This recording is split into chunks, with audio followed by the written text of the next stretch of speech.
Merry Metal, welcome to this video. I am the Aussie Witch.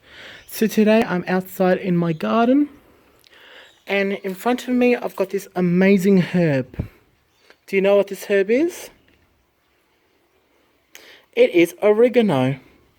So this is an oregano which I planted from seed and it's done in organic soil. The actual plant itself is grown organically.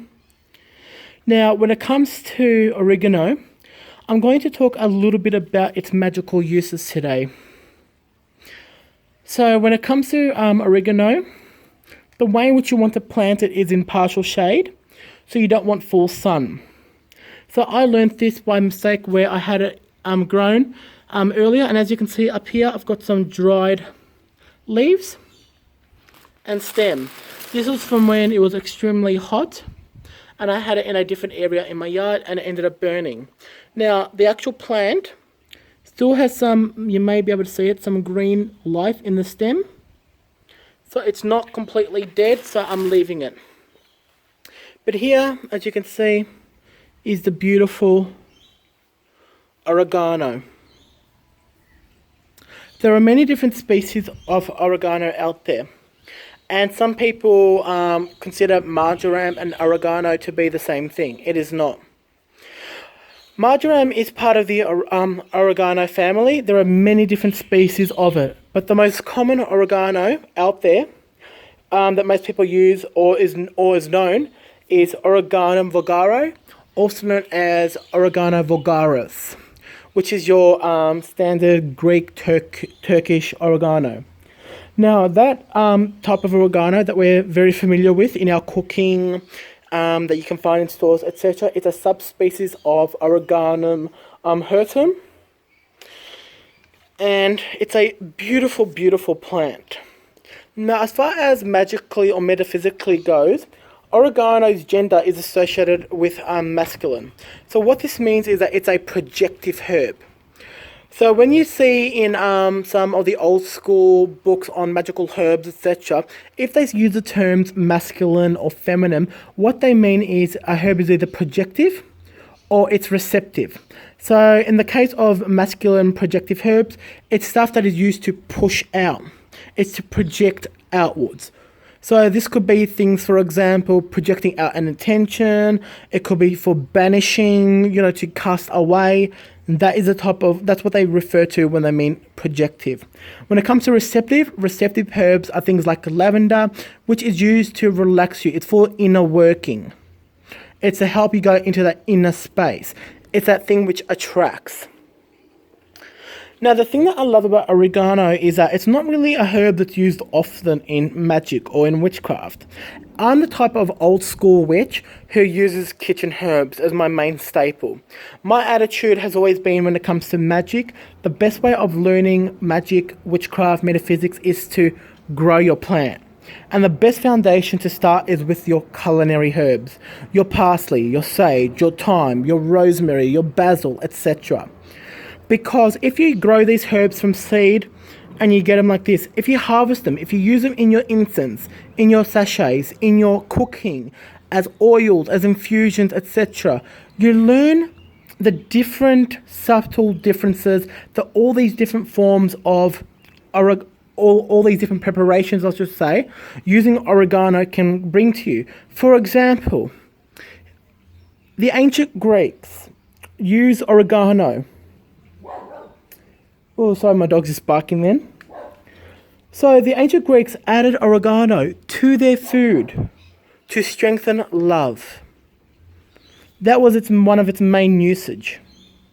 Oregano, when grown at the front of your property, is said to protect your home and shield it against all evil energy, or as some people would like to call, impure or stagnant energy. It's an amazing protective herb. The planet that is associated with oregano is Mercury.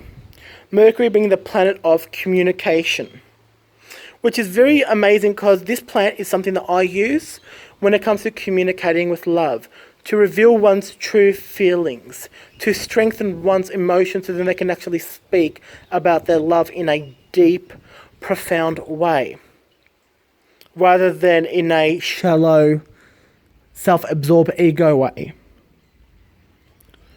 Some correspondences associate oregano with the planet Venus, the planet of love, due to the fact that the one of the main purposes of the oregano is for love. I, however, don't associate it with Venus. I personally think Mercury is much more appropriate as far as correspondence goes with this plant. This plant is also great to help brighten one's disposition. It brings happiness, harmony, love, as I mentioned, peace, protection, as well as psychic development and growth. It's one of the traditional herbs that would have been presented during ancient Greek weddings.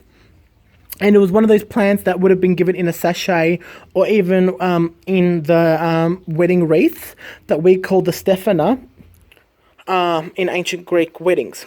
It's also used in money mixtures. It's an amazing plant for prosperity, although I personally don't use it that often for prosperity.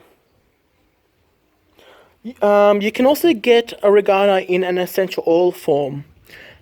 I will say that for me, if you are not a certified clinical aromatherapist, I would avoid oregano essential oil as it is super powerful. And you need to know what you're doing as it does have a lot of contraindications. And it can be quite harmful to your skin. It can be an irritant, and it can also cause some negative impact on your health if you're taking certain pharmaceutical drugs. So I'd stay clear of that.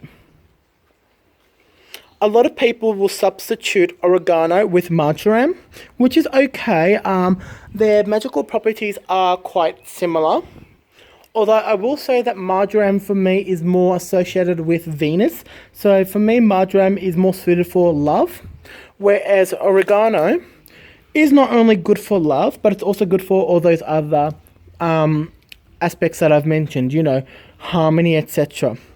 One of my favorite ways of using oregano is to make a tea with it. So I like to grab myself some fresh leaves, which I cut. I stuff them into a jar along with some thyme, some fresh thyme or Thymus vulgaris. And thyme is also considered to be part of the oregano family. By getting some thyme and oregano, just equal parts, stuff them into a glass jar until it creates kind of like a bouncy cushion. Almost like a fairy can just simply lie on it and it'll be the most luxurious bed without them falling into a hole, if you will. Then pour the jar. Hey, enough? Sorry about that. Then just pour some nice local organic wildflower honey into the jar to fill it all the way to the top. Let it sit for 6 weeks, shaking the jar on the occasion, then strain it. The honey should be heavily infused with the oregano and the thyme. Add this to some tea, to some boiling water, and just take little sips. It's an amazing tea or concoction, if you will, or potion that is used to brighten one's disposition as well as bring some inner peace, harmony, and happiness to one's life. Oregano is also an amazing fighter against bacteria as well as fungal infections in my personal experience. So I've made oregano tincture, which I won't recommend for most people to make unless you've done your research into it, because as I said, oregano is a very powerful plant. In my family, in Greek, we call it oregani, that's how we just pronounce it. And it's one of those plants which grows quite easily. It can grow quite tall, especially when you plant it in the ground.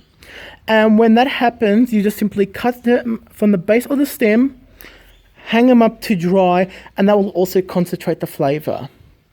I use oregano in everything from cooking to infuse oils, through my honey elixirs, in teas. I've added it in ointments.